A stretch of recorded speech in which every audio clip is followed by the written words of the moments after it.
So how do tax deeds work? I get asked this all the time. So, when you have property in Texas, and this is in several states as well, that are tax deed states, where you have your property bill every month, your tax bill, whether that be for houses or land or whatever, and you don't pay those bills after a certain amount of years, you become delinquent. The county then will sue you for the money. If you're then sued for the money and you don't pay it, your property will then get auctioned to fulfill that order, that suit that you were behind. And it'll go to the highest bidder at auction. Once that property is sold, you don't own it anymore. They own it. They own the deed, whoever won it. The only thing that you still possess is redemption rights, where you can come back and buy the property from them, but you have to pay a percentage. In Texas, in year one, it's a 25% return of whatever they bought the property for. In year two, if I had a homestead exemption on that property, I have to pay them their purchase price plus 50%. So that's how that works. You don't pay your property bill over several years. You're finally going to get sued by the county. Then you get sued. The suit there's a judgment then placed. Then the county will sell it at auction to fulfill that judgment. And you're going to pay it back whether you like it or not. Now, there's a couple things that happen once that's paid off. Let's say you owed $20,000 in back taxes, and you owed $20,000 in back taxes, and let's say that's what the opening bid was for, and the property sold for $50,000. Well, $20,000 of that is going to go to fulfill that suit that you were sued for.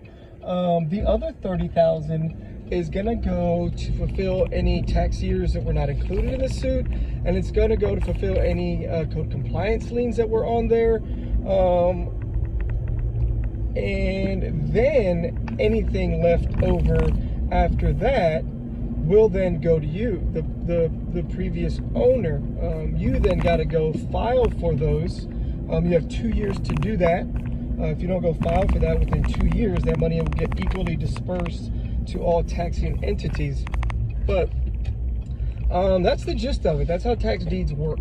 Now, people always ask, well, what if there's somebody in the property? Am I allowed to evict? Yes, you are allowed to go through a proper sheriff's eviction. You now have the deed of the property. You have no contract with them. They're staying in the property unlawfully. They don't have squatters' rights, because that's not what they are. Squatters' rights pertain to something different, in Texas at least. Other states, I don't know. But yeah, you can go through a proper sheriff's eviction process. There's a different strategy that I like to use when evicting. I don't like to do that strategy. There's a different one that I use, that I teach.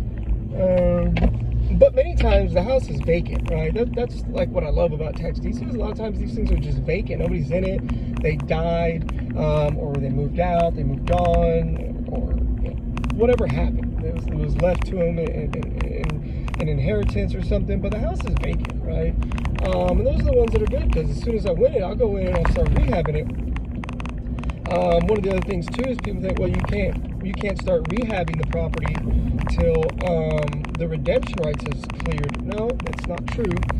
You can start rehabbing the property as long as it is a rehab or something to keep the property structurally intact, right? So if I buy a house and the roof is leaking, I need to fix that roof to keep any further damage from happening, so I replace the roof. Now, I take documentation of everything as far as photos and stuff like that. I keep my invoices to my contractors or to my material and everything. I keep all of that. And then let's say, the house has broken windows. I can't leave it with broken windows. Once again, that can be something that's gonna structurally damage the property if, elements are able to get in through the windows. So I can replace the windows or replace the glass. I can keep a record of all that. Many renovations you can do during that redemption period, and if you do them and they come back and try to redeem, they have to not only pay you the purchase price plus 25%, they have to pay you those rehab costs plus 25%. It's true. So, good stuff. So don't be afraid of rehabbing the properties at that point. What I would say is don't go overboard during the redemption period. Do rehabs just to get it up and to the bare minimum, like a rental rehab, a soft rehab. And then the other thing that I would say also is within that rehab, keep records of everything, of course. Lost my train of thought there, but there was something else I was going to say in that. But guys, that's it, right? Like, that's a whole bunch of just free information right there on a lot of how this works. If you want to know everything and how it works, you can buy the course right now online. I have it on sale for $199. You can text me, reach out to me if you want more of personal stuff. I do ride-alongs now. I used to do in-person 2-day courses. I don't really have the time for that anymore, but I do ride-alongs where on my inspection days, when I'm going and looking at the upcoming month's list, I'll allow people to ride along with me, and in that ride-along, we'll meet up. We'll go through the list early in the morning. We'll do all our due diligence right then and there for a couple hours, and then we're going to head out in the field. We'll go out and we'll actually inspect some lots. We'll inspect some homes. I tell you how I evaluate them, some cost analysis stuff in that from a contractor's eyes.